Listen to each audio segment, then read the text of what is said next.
What do pole dancing and predicates have in common? Well, our next guest knows the answer.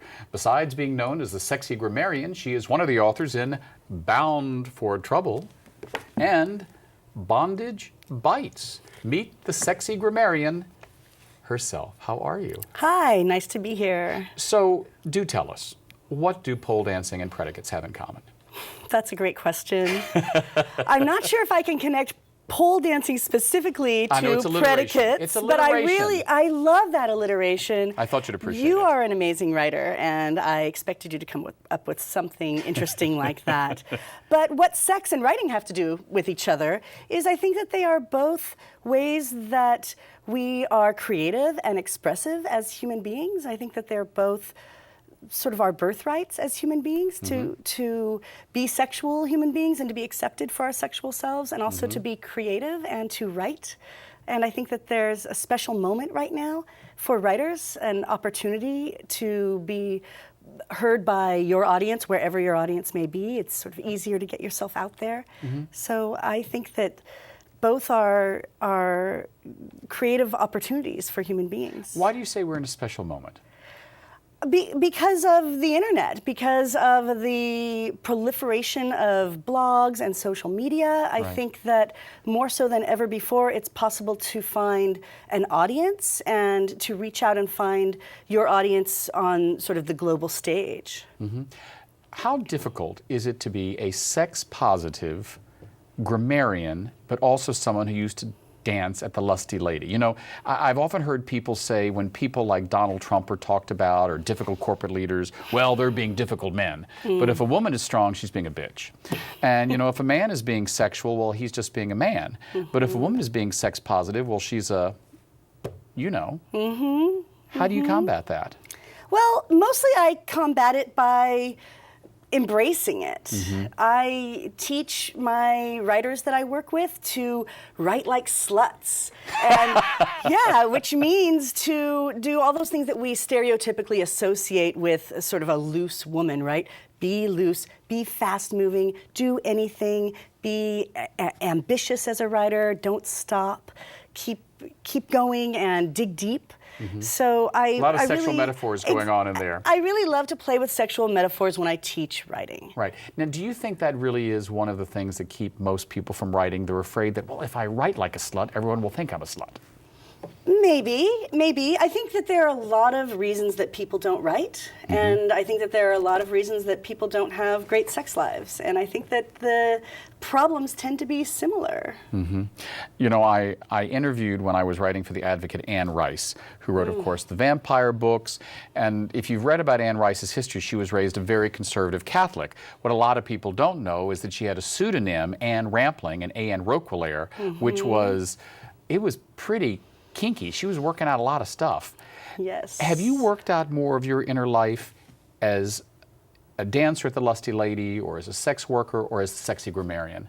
Who's the real Kristy Linn Billuni?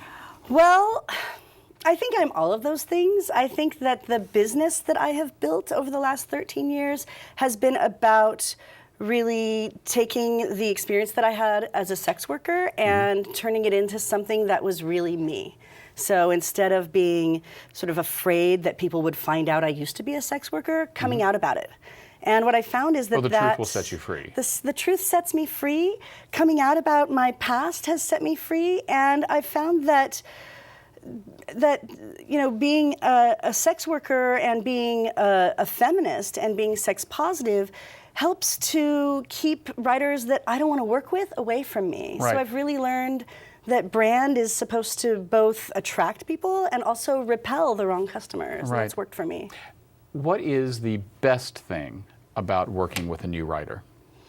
I think hearing what their ambitions are and what their vision, their fantasy of being a writer is. I think a lot of times we have these ideas, these creative fantasies, and we think that they are just fantasies and that they can't happen. But my experience is that once I get clear on sort of where you're going as a writer, then I can help you forge that path. So I hear that exciting thing and I say, okay, let's go this way. And time and again, I see writers go from sort of having the problem of, I want to be a writer, to having writer problems. Right. Which is awesome. Right. Do you enjoy teaching more or writing more? You know, they say it's, if you're a barber, who do you get to cut your hair? Right. I mean, who edits the Sexy Grammarian? The sexier grammarian? I mean, Yes, I definitely have a lot of friends in the business that I turn to, and so I have editing colleagues that I get help from. But to answer your first question, which was I think which is more fun, the teaching or the teaching or the doing. I mean, there's that horrible old adage: those who can't do teach. But you do both. I do both. You know, I think that both are important for me. I think that being a teacher helps me become a better writer. I learn from the people I work with. I don't think of my clients so much as students as collaborators. I step in and collaborate with them on their project. I'm really good at seeing sort of what's next in a project. So I step into that role and help them out, and I love that. And it's sort of like being a collaborator and being a part of their creative team. And then, of course, I love working on my own stuff, and I can never find enough time to do that. I mean, you are a big personality. Thanks. You've got a lot out there, but it's wonderful. What do you think is the biggest misconception about you? About me? Yeah. I don't know. I mean, at night, do you sit home and watch 50 Shades of Grey over and over, or do you watch Star Trek episodes in sweatpants? I mean, who's the real Kristy Linn? How do you unwind? Well, how do I unwind? Well, after this, I'm going to go with my friend Ken and have a glass of wine. And I don't sit around in sweatpants at home. I did go to see 50 Shades of Grey, and I went by myself, which was really fun to sort of check out the scene at the theater and listen to the giggling women behind me and feel the sort of uncomfortable shifting in the seats of the people around me during the sex scenes and stuff like that. So, I try to put myself out there and be a part of the writing community. How accurate was it? Accurate to the book? In the sense, accurate to the book, but also from your experience as someone who is a sex-positive woman, which is something that, our society doesn't embrace. I think even still, to a large degree. How did you feel 50 Shades of Grey presented a sex-positive idea? Well, I think anything that brings something that's been in the shadows into the mainstream is good for us, right? So in that way, I'm so grateful for 50 Shades. I think it gave an opportunity for books like mine, like the books I've been in, to have a little bit more of an audience. It has opened doors for more erotica authors to get their stuff out there. It may not necessarily satisfy every kinkster in San Francisco as being exactly the way it goes in their dungeon. Right.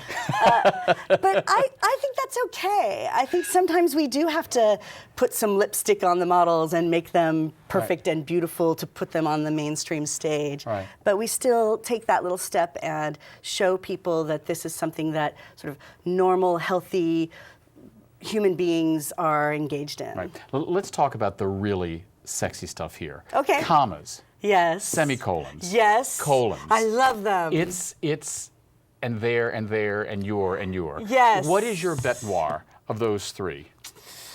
Well, I gave you 6. Sorry, I can't even count. I know. But it's and there and your. I think the one that I end up talking about the most is the serial comma. So if I'm going to say you and I are going to talk, laugh, and have a good time, whether there should be a comma before that and have a good time is sort of the most controversial, and I love to make space for people to talk about that issue. We've only got a few more seconds, and this is what I want to ask you. Are we ever going to get people to use it's correctly, or should we just give up? We should probably just give up. So the spell check on my iPhone is going to make the possessive of its with an apostrophe. I'm never going to get rid of it. And more abbreviated things like tweets are just not going to have space for it. Well, I will live in hope.